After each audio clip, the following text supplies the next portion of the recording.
¿Cómo encontrar un dinosaurio? Parece imposible, ¿no? No lo es. Y la respuesta está en una fórmula que usan todos los paleontólogos. Les contaré el secreto. Primero, encontrar rocas de la era adecuada.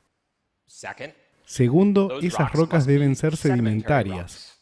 Y tercero, las capas de esas rocas deben estar expuestas de manera natural. Es todo. Con esas tres cosas, una vez en el terreno, es muy probable que encuentren fósiles. Ahora desglosaré la fórmula.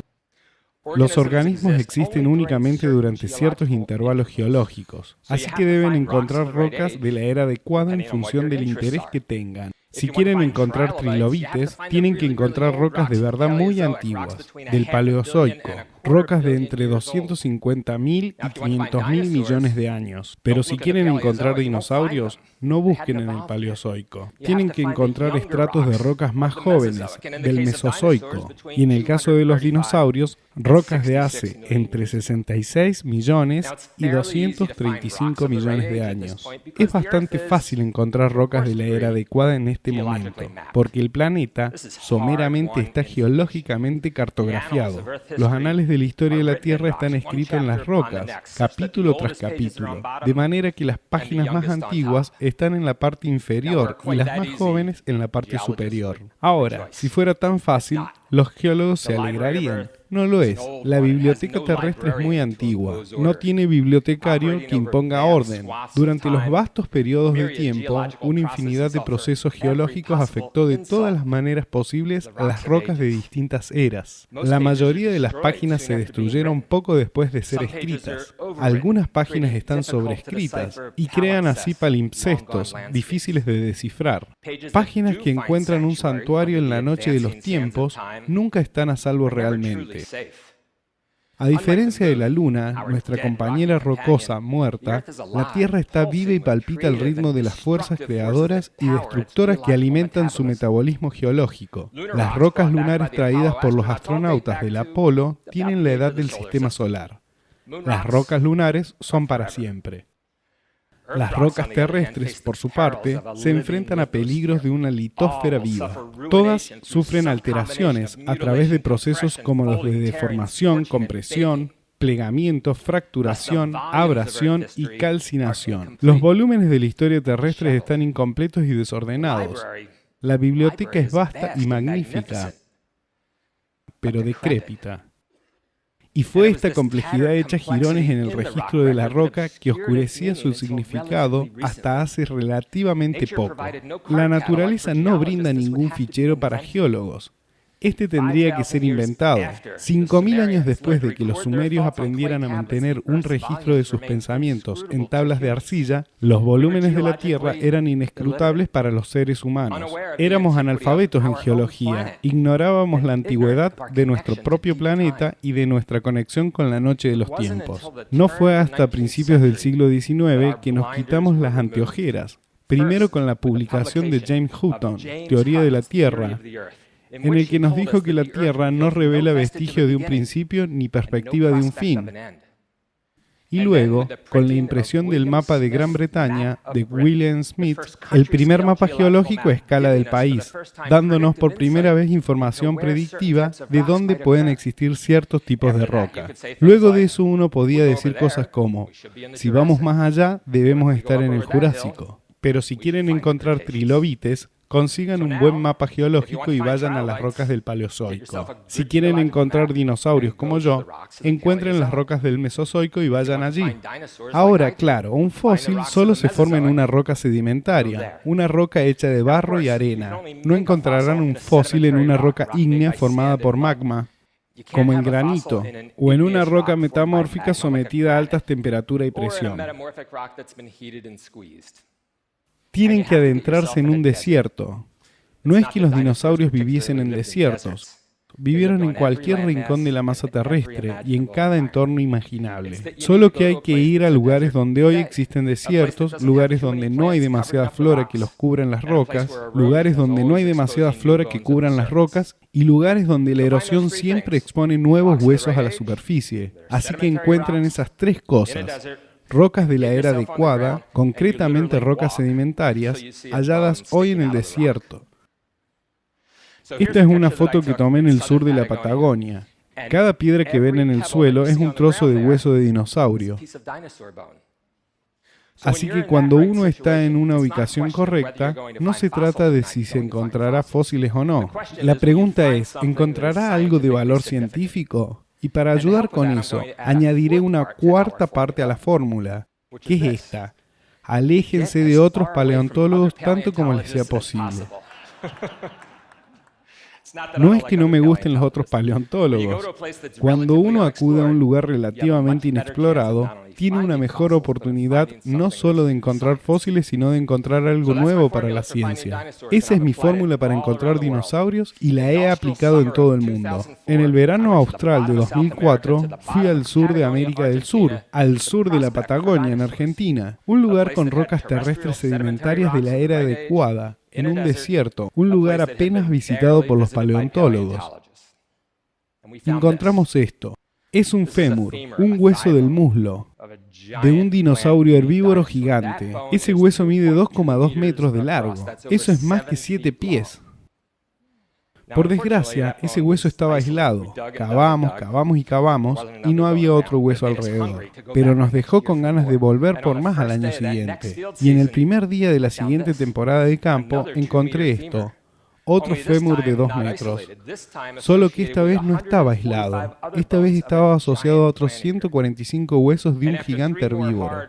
Y después de 3 duras temporadas de campo, realmente brutales, la cantera tenía este aspecto. Y ahí se ve la cola de esa gran bestia que me envuelve. El gigante que yacía en esa tumba era una nueva especie de dinosaurio que finalmente denominamos Dragnoctus rani. El Dragnoctus medía 26 metros desde el hocico hasta la cola. Hasta el hombro medía 2 pisos y medio y en carne y hueso pesaba 65 toneladas. A veces me preguntaban, ¿el Dragnoctus era más grande que el T-Rex? Esa masa es la masa de 8 o 9 tiranosaurios rex. Y una de las cosas geniales de ser paleontólogo es que cuando uno descubre una nueva especie le pone nombre. Y siempre pensé que era una vergüenza que a estos dinosaurios herbívoros gigantes muy a menudo se los representara como torpes platos de carnes pasivos en el paisaje. No lo son. Los grandes herbívoros pueden ser maleducados y territoriales. Uno no quiere meterse con un hipopótamo o un rinoceronte o un búfalo de agua. El bisonte de Yellowstone hiere a muchas más personas que los osos pardos. ¿Imaginan un Dragnoctus macizo de 65 toneladas en época de cría defendiendo su territorio?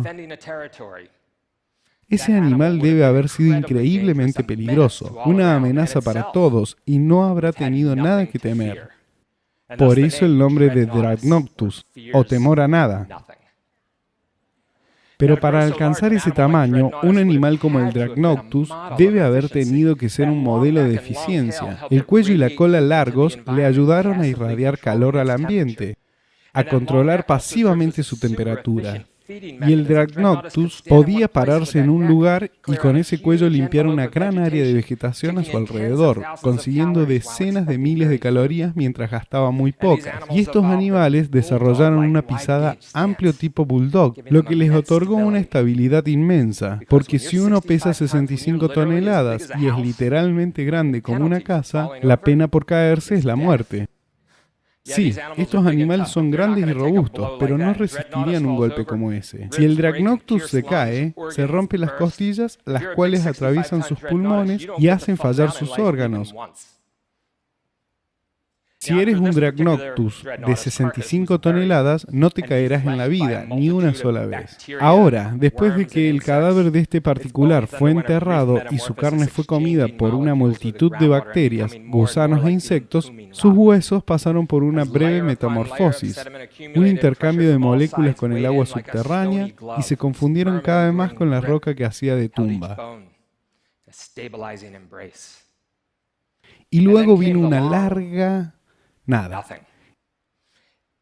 Época tras época de monotonía, una calma sin fin.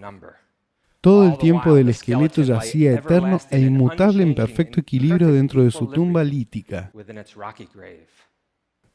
Mientras tanto, arriba transcurría la historia terrestre, los dinosaurios reinarían otros 12 millones de años antes de que su hegemonía agonizara en un apocalipsis ardiente.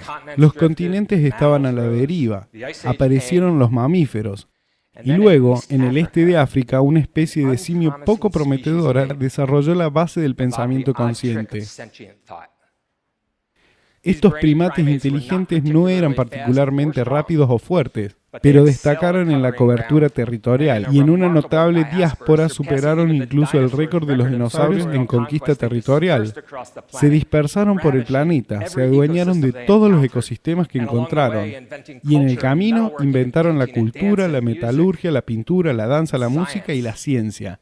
Y los cohetes espaciales que al final llevaron a 12 simios extraordinarios a la superficie lunar.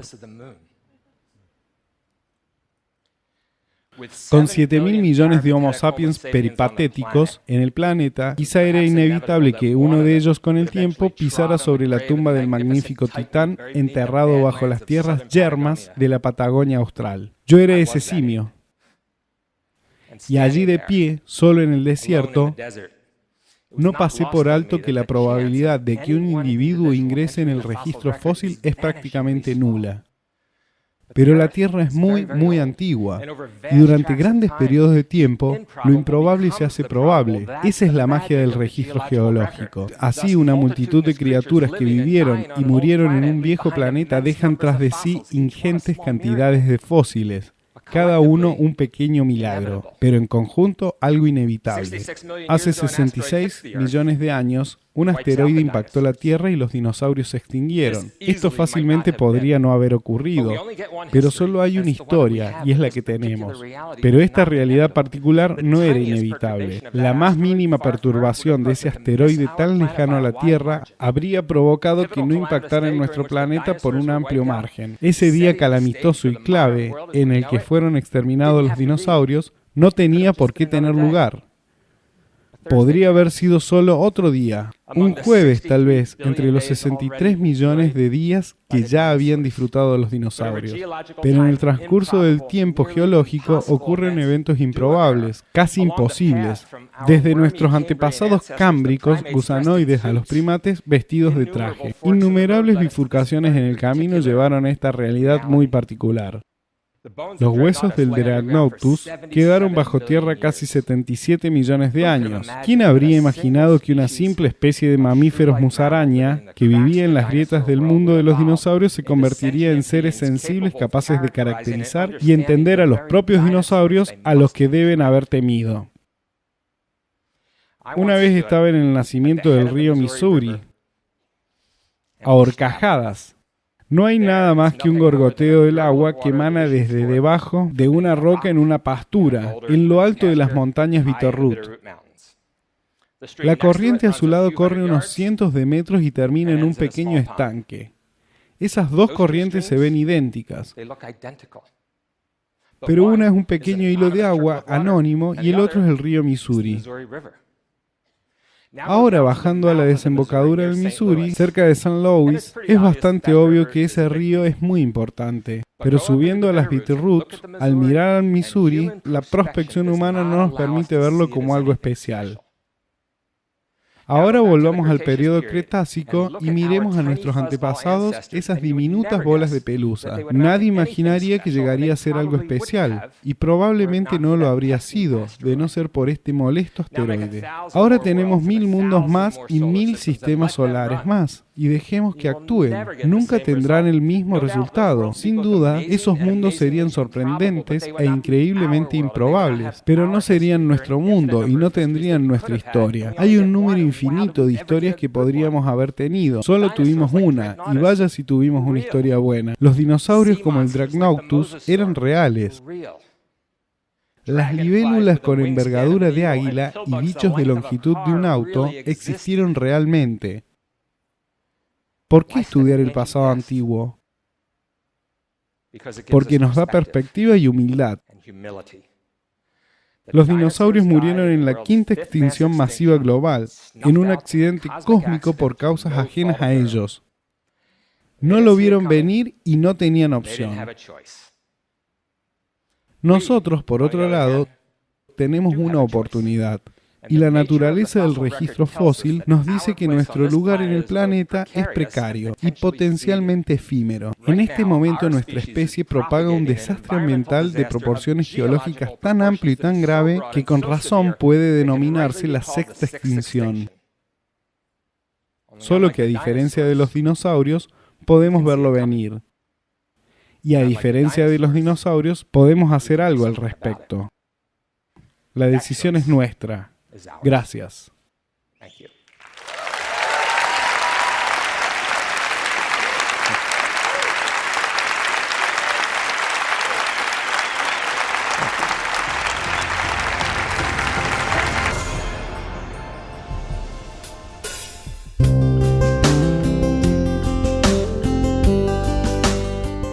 Bueno, primero empecé porque en realidad me gustaban los animales y sobre todo la morfología de los animales, y así fue como elegí licenciatura en Ciencias Biológicas acá en la provincia de San Luis, y para hacer el trabajo de tesis final empecé a estudiar unos peces fósiles de la Sierra de las Quijadas, y para poder obtener el título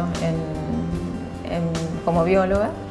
Y ahí estuve 2 años estudiando esos peces, y bueno, y después seguí con reptiles voladores de la Sierra de las Quijadas, y bueno, de ahí seguí especializándome y hice el doctorado en paleontología con los reptiles voladores. Acá han salido muchísimos tipos de sedimentos y de distintas edades. En el Paleozoico, a finales, tenemos estos sedimentos del Bajo de Belis, entonces, que son continentales, donde tenemos varios fósiles ahí, y bueno, son como unas lajas negras con un grano bien fino, entonces donde se preservan plantas, arañas y escorpiones. Entonces, luego no sé, pasamos al Mesozoico, que fue la edad de los reptiles, la edad de los dinosaurios, ¿no? Tenemos bien al norte de la provincia de San Luis, tenemos unos sedimentos que son muy inhóspitos para acceder, realmente hay que caminar muy mucho. Así que por eso no frecuentamos el lugar donde ahí es probable encontrar dinosaurios. En el norte de San Luis, el límite con San Juan, que se vendría a ser la continuación con el Valle de la Luna en San Juan, entonces por eso es como que tenemos la última puntita de esos yacimientos acá en San Luis. Y bueno, bajando hacia el sur y por el oeste tenemos la Sierra de las Quijadas, ¿no? Y después del Mesozoico hay otros afloramientos también, aparte de Sierra de las Quijadas y la formación Lagarcito. Por ejemplo, el embrión fue el primero, que fue uno de los primeros viajes a Estados Unidos, que en esa época mi director de tesis doctoral era el actual director del Dinosaur Institute en California. Entonces, él, cuando le conté acá que había descubierto una pieza que al principio me parecía súper extraña, entonces decía, esto es muy extraño, no sé qué es, y estuve como varios días mirándolo, limpiándolo, y cuando me di cuenta de que en esa pieza tan pequeña veía huesos similares a los que tenían los animales adultos, pero en pequeño, o sea, eran milimétricos. Entonces, esta escala a veces es 5 milímetros, y el embrión, el huevo se preservó en 2 partes. Entonces, esto fue uno de los primeros contactos para mí con el primer mundo para investigar, porque, ves, acá tengo lo que son las piezas originales. Este venía a ser en el 2004, junto con un embrión de China, el primer embrión de pterosaurio en el mundo. Entonces, de aquí, de Sierra de las Quijadas, el descubrimiento más extraordinario fue el embrión, que son muy, muy escasos a nivel mundial. Bueno, me apasiona porque en realidad me encanta la naturaleza, me gusta estar mucho al aire libre, entonces cuando hay trabajo de campo, salidas al campo, me fascina, no sabes lo que te vas a encontrar.